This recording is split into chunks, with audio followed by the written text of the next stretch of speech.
আসসালামু আলাইকুম বন্ধুরা, আপনারা সবাই কেমন আছেন? যার যার অবস্থান থেকে ভালো আছেন। আজকে আমি একটা নতুন রেসিপি নিয়ে আসলাম। চিংড়ি মাছ দিয়ে কচুর মুখে।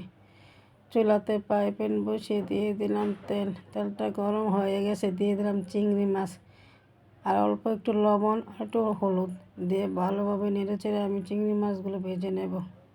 নতুন পুরাতন বন্ধুরা, দেশ ও দেশের বাইরে যারা যারা আমার ভিডিও দেখছেন, ভিডিও দেখতে দেখতে যারা এ পর্যন্ত চলে এসেছেন, একটা লাইক দিতে ভুলে গেছেন, একটা লাইক দিয়ে ভিডিওটা কন্টিনিউ করবেন। আর যারা চ্যানেলটি এখন সাবস্ক্রাইব করেন, চ্যানেলটা সাবস্ক্রাইব করে দেবেন। যারা অলরেডি চ্যানেলটা সাবস্ক্রাইব করে দিয়েছে তাদেরকে জানাই অসংখ্য ধন্যবাদ।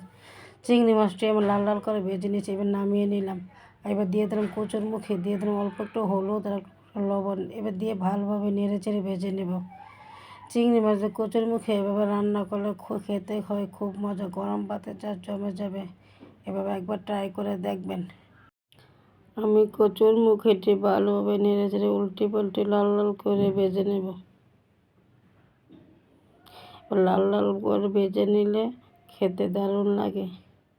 এবার 3-4টা কাঁচামরিচ মাঝখান থেকে ভেঙে দিয়ে দিলাম আর দিয়ে দিলাম পেঁয়াজ কুচি। এবার ভালোভাবে পেঁয়াজ আর কাঁচামরিচটা ভালোভাবে নেড়ে চেড়ে ভেজে নেব।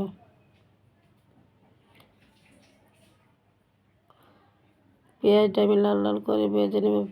পেঁয়াজটা ভাজা হয়ে গেলে এবার দিয়ে দিলাম আদা রসুন পেস্ট। আদা রসুন পেস্ট দিয়ে আমি ভালোভাবে 2 মিনিট ভেজে নেব, আদা রসুন কাঁচা গন্ধ চলে যাওয়ার জন্য।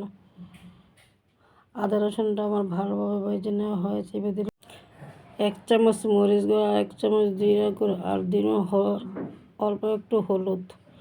আগেও আমি হলুদ দিয়েছি, তাই অল্প একটু হলুদ দেব। এবার ভালোভাবে নেড়ে চেড়ে অল্প একটু পানি দিয়ে ভালোভাবে কষিয়ে নেব আর সাথে দিয়ে দেব চিংড়ি মাছ। চিংড়ি মাছটা দিয়ে আমি নেড়ে ছেড়ে দেব, দিয়ে ঢাকনা দিয়ে আমি 5 মিনিট ভালোভাবে কষিয়ে নেব। ঢাকনা খুলে আবার একটু নেড়ে ছেড়ে দেব। এভাবে একবার রান্না করে দেখবেন, খেতে দারুণ লাগে। পানিটা শুকানো হয়ে গেছে, এবার দিয়ে দিলাম পরিমাণ মতো ঝোলের জন্য পানি।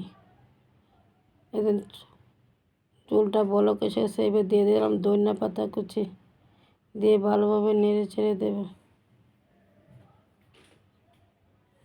এবার আমি 10 মিনিট ঝোলটা শুকিয়ে নেব।